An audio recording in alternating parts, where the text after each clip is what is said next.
What's up, YouTube fans? Today we're going to take a look at the Hasbro Transformers Studio Series Skywarp.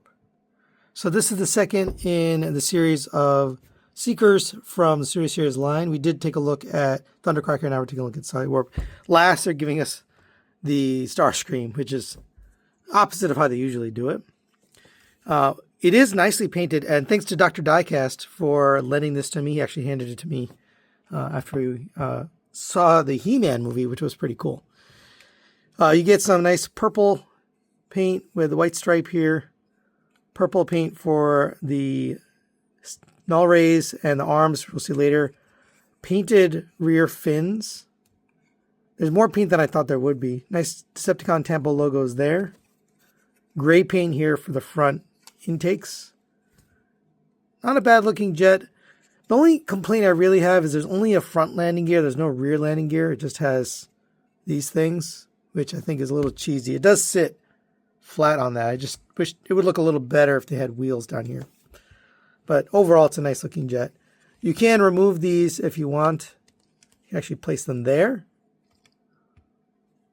Although I think they look better here, or you could just take them off completely, but nice option there. You can also fold up that landing gear if you want it. Not a bad alt mode. You can open up this cockpit. There's a little space in there. You could probably put a tiny Diaclone or something in there. But for size comparison, there it is next to the Studio Series Optimus Prime trailer and roller. So you can see how large it is. Not a bad size for jet mode here. All right, let's get him transformed into robot mode. Same transformation as before, but I'm still going to go over it. I'm going in reverse this time since we did from robot to jet. We're now going from jet to robot. Go ahead and remove the null rays. Just set those aside for now. Close up that landing gear. We can unpeg the nose cone from up here and then unpeg the front of the nose cone from the front of the cockpit.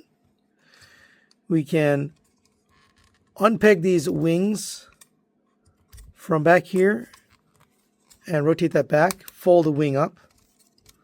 Same on this side. You'll pull it out a little bit. That's how you're unpegging it. And then tab that in. And I forgot to mention, you can aim these rear jets if you really want to, because they're on these ankle tilts.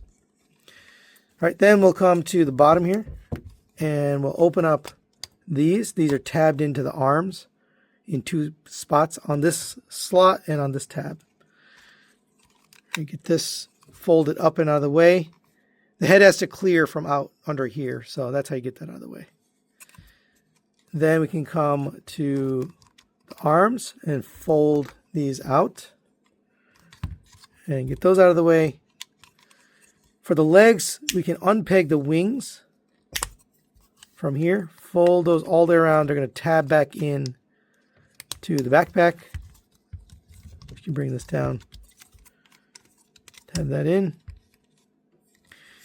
For the legs here, we're going to bring this forward. This is on just a peg, so it comes in the box actually separate, but this will just rotate back and sit right there. And you can kind of push them in to flatten them out. Fold down your feet, unpeg them from each other. Open up this rear panel, allow you to accordion out the leg. Make sure you get it tabbed back in here. And then close that back up. Same with this one. Open this up, fold that up, tab that back in. This will rotate up on a double hinge and sit right there. And now we just have to take care of this upper body section. So fold down these side hip skirts. This will poke through this hole. So bring this down. And as you rotate this down,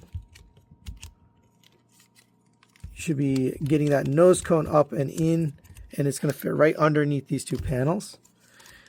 This clip is going to go into this slot on the bottom of the nose cone. So bring this down and get that pegged in. And then these are pegging into the sides of the arms.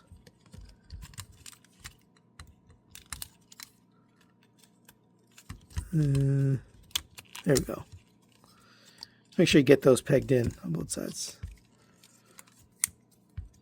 And then last step here, we can open up the arms, fold out your hands.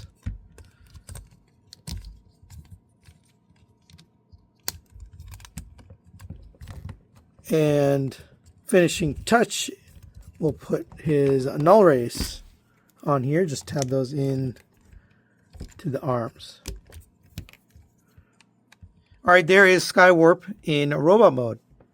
And pretty nice looking robot mode. The purple paint shines here in robot mode on the wings. You got the white stripe and the purple. Purple for the forearms, purple for the null rays. Gray paint here. Teal for the knee pads. Purple here, gray there. Surprising amount of paint. He does have like waffly on the back of the wings, but it's okay and it's not really visible. Often they have waffly bits on the front or on the arms or legs, and this one doesn't have any of that. So this mold, definitely prefer not having waffles on the front. Let's go over the articulation. Head is on a ball joint, gets up to there, down to there. The neck pad panel does also give it a little bit of extra movement there. A little bit of side to side. It does rotate around. By the way, the head is light piped. The eyes are not painted. So there's a little clear piece here that allows light into the eyes. Shoulders rotate around on a hinge there, out to the side on a hinge. You can move the null ray. Elbows will bend 90 degrees. Wrist can rotate. Waist rotation, hindered by the backpack, so it does, stop right there. Legs will kick if you lift up this single hip skirt. Don't love that they used a single hip skirt, but up to there, back to there, out to the side. You don't need to necessarily move these side hip skirts, but you can get those out of the way as well. Rotation at the thigh around a cut joint. 90-degree bend at the knee. You have ankle tilts out to there. And a toe tilt, just part of the transformation, forward and backward. And we don't really have any accessories with this guy. You can plug the guns into the hand if you want to use it as a blaster, but almost doesn't fit. But that's about all you get for accessories. They did have the tail fins and the wingtips packed separately in the box. They're not really accessories. They're just, packed to make it more compact for the box. But for size comparison, there he's next to the Studio Series 86 Optimus Prime. And he towers over Skywarp here. But, of course, these Seekers do fit in nicely with the Studio Series line.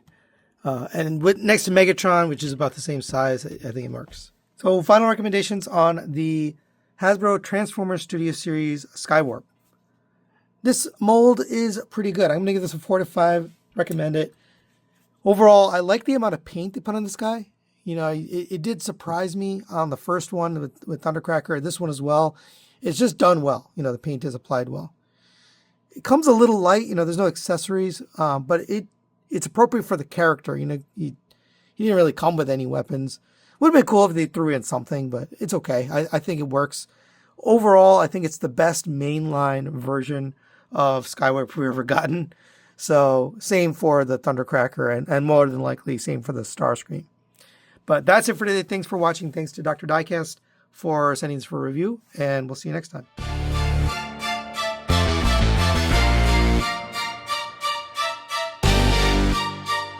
TM Reviews. What's up, YouTube fans?